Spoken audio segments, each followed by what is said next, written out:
Hello everybody and welcome to this video where I show you how you can use this igview.com to of course watch private Instagram profiles. So first you'll go to click this button, then it will pop up this simple program.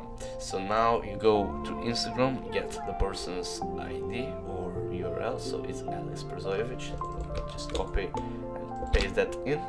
Then I'll just click view profile and it only takes a couple of seconds up to a minute to view the private profile.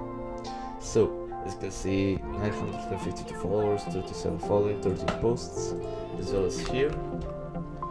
So, if I click on the button, and as you can see, these are the actually 6 most recent images. You can scroll down if you want, and we have the amount of likes, and yeah. So that is pretty much it. Thank you for watching, and have a good one.